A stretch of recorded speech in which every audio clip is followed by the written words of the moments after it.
Salut à tous, j'espère que vous passez tous de bonnes fêtes de fin d'année. Mais pour une fois, ben non, je vais pas vous parler de ma New Astro City, je vais vous parler de ça. Le P2SCART de chez Arcade Forge. Allez, go!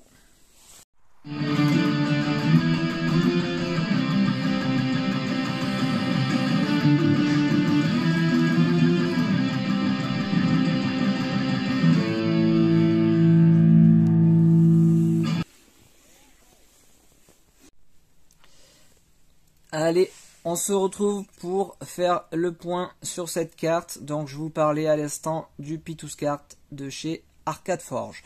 C'est une carte que l'on peut acheter directement sur leur site, sur le site Jamastar, sur eBay ou même encore sur Smallcab.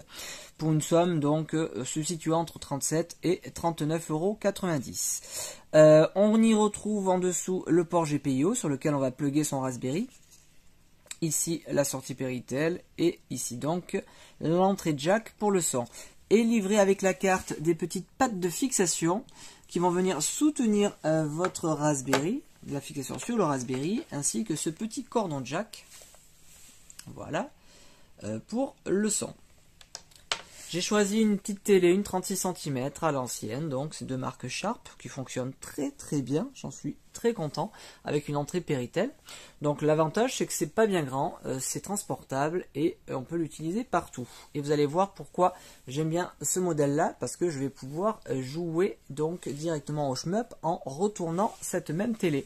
Ensuite on va avoir besoin d'une prise Péritel, d'une alimentation lambda on va dire, pour le Pi. Donc là on est sur du 5 volts en 3 ampères en sortie et j'ai pris une petite manette Bluetooth, c'est la 8Bidou tout simplement, qui est très bien, j'aime bien. Pourquoi Pi 3? Parce que justement j'ai le Bluetooth on va dire de base intégré, ça me permet de pouvoir y connecter ma manette. Donc je vous reprends dessus une fois que j'ai plugué tout simplement mon P2SCART sur le Raspberry et une fois que j'ai fixé ces petites pattes de fixation. A tout de suite. Allez, la carte est montée, c'est fait, la télé est allumée, j'allume le Raspberry. Je vous rappelle que j'utilise la distribution CRT Evo 3.3. J'ai déjà fait un tuto pour vous aider à l'installation, on va dire, de cette distribution que je trouve super parce que on est sur du pixel perfect et ça permet tout simplement de pouvoir changer la résolution à la volée à chaque lancement de jeu, donc ça c'est plutôt pas mal. L'inconvénient c'est que elle ne supporte pas cette distribution le Pi 4. Donc là on est sur du CRT Evo en P2SCART. On le voit à droite de l'écran, je vais essayer de filmer les choses comme je peux. Alors hop, ça c'est ok, on est pas mal. Donc c'est en train de se lancer, j'ai allumé également ma manette. Tout à l'heure en commentaire là quand j'avais fait le post, il y a Laurent C qui m'indiquait qu'il avait essayé Recalbox avec ce P2SCART et il indiquait qu'il avait du tearing. Donc je vais lancer quelques jeux on va dire en scrolling horizontal ou autre et on va pouvoir voir que normalement ça fonctionne pas mal. En tout cas moi sur le couple TV Sharp 36 cm CRT Evo 3.3 donc P2SCART et Raspberry Pi 3, je n'ai pas de tearing en tout cas. Alors, chose qui est très intéressante, on va aller d'abord juste dans les réglages, je vais vous montrer quelque chose. Alors on va mettre du son, normalement le son, donc que je l'ai reçu hier et avant-hier pardon, et du coup le son, tous les jeux que j'ai pu tester fonctionnaient parfaitement, donc j'ai pas, on va dire, trop de choses à dire niveau son. Alors on va aller dans CRT config.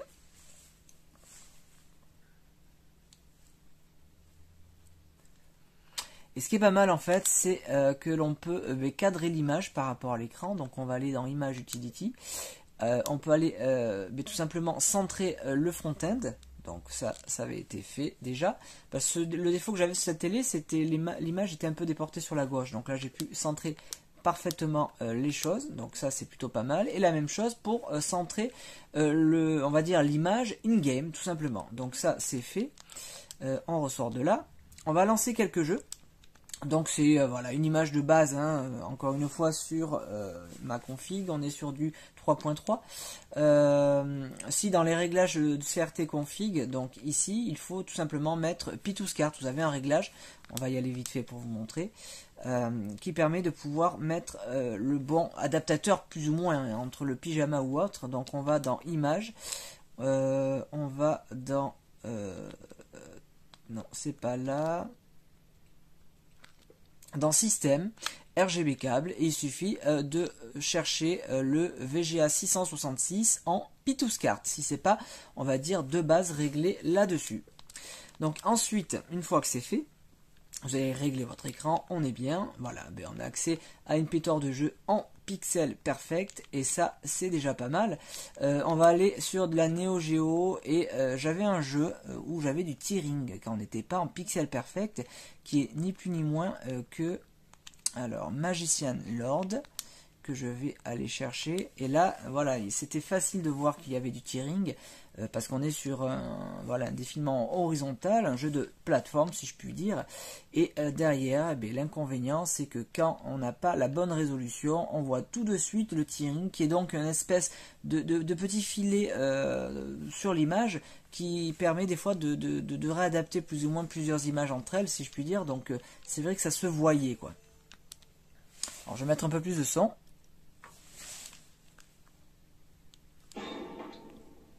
Donc on n'est pas sur un son stéréo, hein. J'ai juste un écouteur qui est sur la partie gauche ici de la télé. D'ailleurs je m'aperçois que j'ai une sortie casque ici, donc je peux brancher du stéréo. Enfin, on essaiera de voir. Allez, c'est parti. J'espère que ça va donner à peu près bien à l'écran.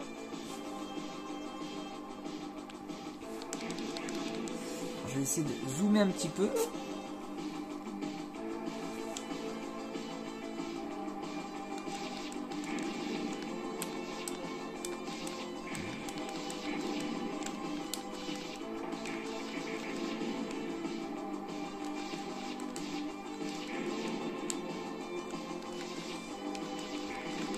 Et ce jeu sur le Pi 4, qui était donc pas en pixel perfect, m'affichait un tearing vraiment dégueulasse. Et là, honnêtement, il n'y a rien, quoi. Les couleurs sont juste extraordinaires. Les contrastes sont complètement fous. Et bon, voilà, c'est un truc de fou, quoi. Ça marche d'enfer, quoi. Pas de grésillement au niveau du son. On l'entend, il est clair.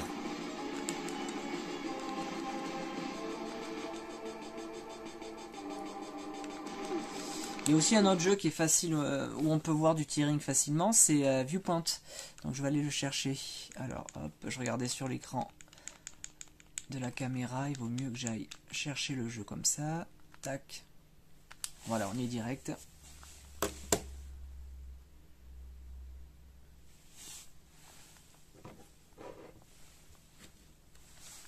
Et ça permet d'avoir une solution, on va dire, portable, plus ou moins, si on a comme moi un petit écran comme ça qu'on peut trimballer et bouger de pièce en pièce.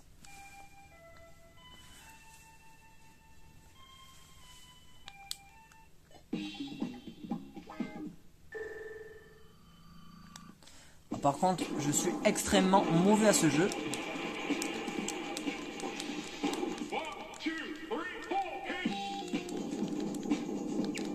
Ok, je me suis gouré de boutons direct. Et donc là, le tearing, on le voit direct, hein, en temps normal, et quand il y en a.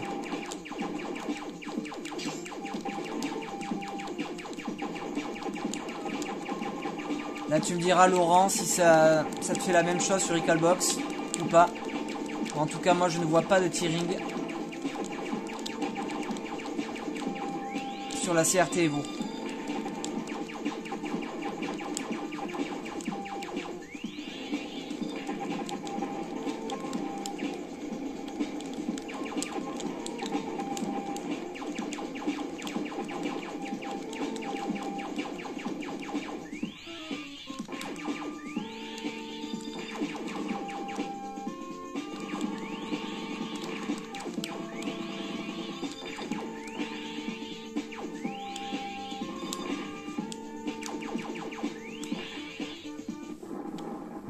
Je vous avais prévenu, je suis nul à ce jeu. Ce que je voulais vous montrer également, c'est quelque chose de fou en fait. C'est que on va aller dans les réglages. on va aller dans les réglages et on va... alors je vais pas vous lancer, si on peut éventuellement se lancer un petit...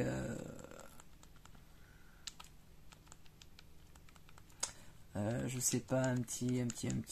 Allez, démon de front.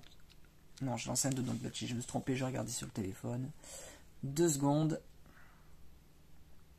Je vais éviter de faire une vidéo qui dure 3 heures, mais c'est vraiment pour montrer que ça marche nickel. Je vais lancer un petit démon de front.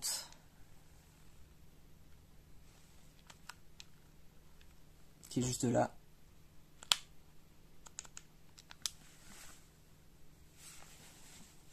Pour montrer encore un jeu horizontal. Et après je vais vous montrer une autre astuce que je vous avais déjà montré sur ma New Astro quand j'avais mon pyjama relié donc avec ma CRT Evo directement sur la New Astro City. Il y avait une option dont je vais reparler tout à l'heure, dans 2 minutes. Bon là sur l'écran c'est vrai que ça ressort pas non plus exceptionnellement. Mais je peux vous dire que les couleurs sont là. Franchement c'est vraiment un truc de fou quoi. Je suis vraiment surpris de la qualité en fait. Qualité de l'écran, les couleurs à l'écran et autres, c'est fou quoi.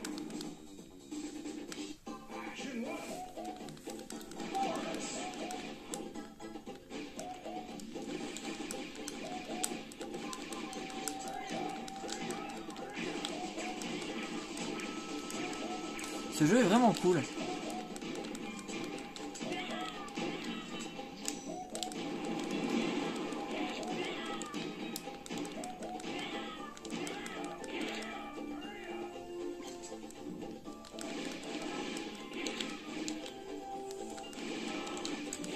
Vous voyez, ça fonctionne nickel, il n'y a aucun ralentissement. Comme je disais, les contrastes et tout sont vraiment top. Allez, je vais vous montrer une option qui est énorme. Qui se trouve ici, dans les fichiers de CRT config. Je vous l'avais déjà montré en fait. On va basculer l'écran d'horizontal à vertical pour les shmups. Ça, c'est juste énorme. On va dans Système, on va dans User Interface. Et là, on va aller balancer... mais du coup ça va être dans l'autre sens. Voilà, on fait un coup de précédent et automatiquement émulation station va redémarrer. Je tourne la télé doucement.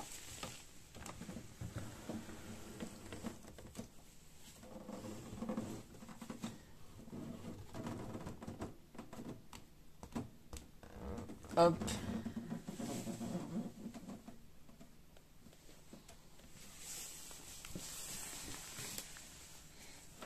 Et là les gars, on est passé en mode shmup. Et c'est juste énorme. On va aller chercher n'importe quel jeu de la catégorie shmup. Alors, qu'est-ce qu'on va balancer ?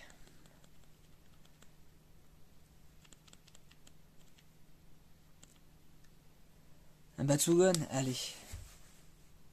Mais c'est incroyable, c'est juste incroyable. La facilité, on va dire, pour passer d'horizontal à vertical. Et là, pour les shmups, c'est juste énorme, quoi. Ça me donne presque envie de faire une petite borne comme ça, verticale, uniquement comme ça, avec l'écran en tâté, avec le Pitouscart, avec cet écran, parce que c'est juste énorme. On va baisser le son par contre.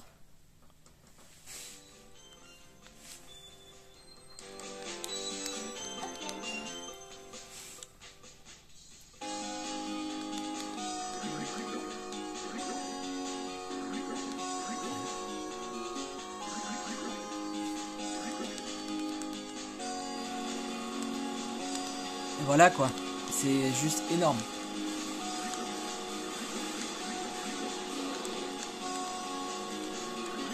Alors à l'écran il y aura des barres de défilement mais que moi je n'ai pas et en réel c'est la fréquence d'affichage par rapport au téléphone en fait. La musique de ce jeu est juste énorme, j'adore.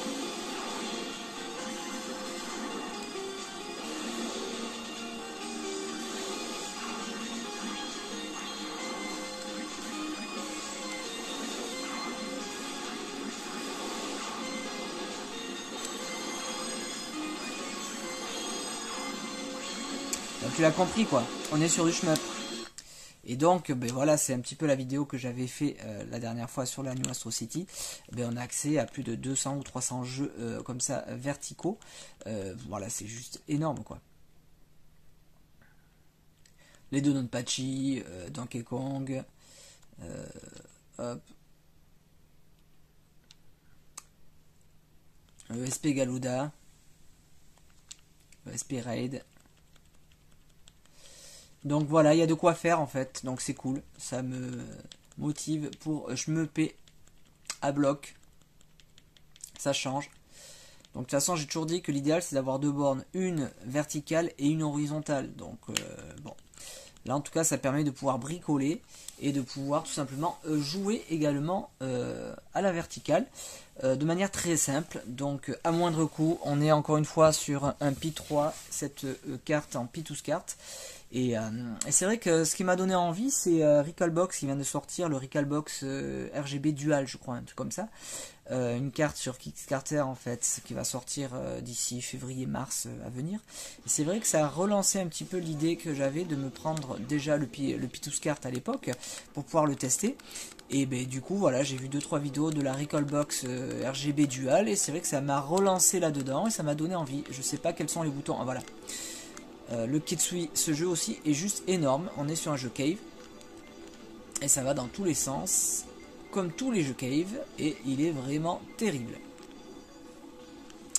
Donc voilà, c'était pour vous parler de cette nouvelle petite carte et couplée à la CRT Evo 3.3.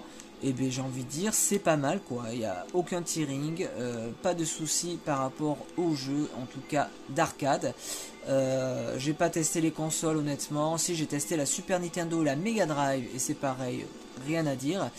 Mais en tout cas les jeux d'arcade que j'ai pu tester, que ça soit Neo Geo, là on a testé du PGM, on a testé du Shmup, donc du Cave et autres, mais vous pouvez le voir à l'écran, c'est juste énorme, ça fonctionne parfaitement.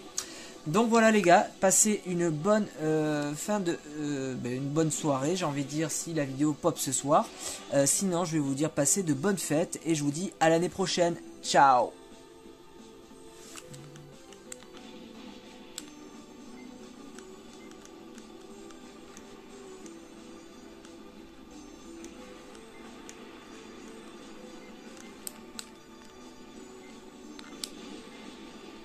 Bye bye.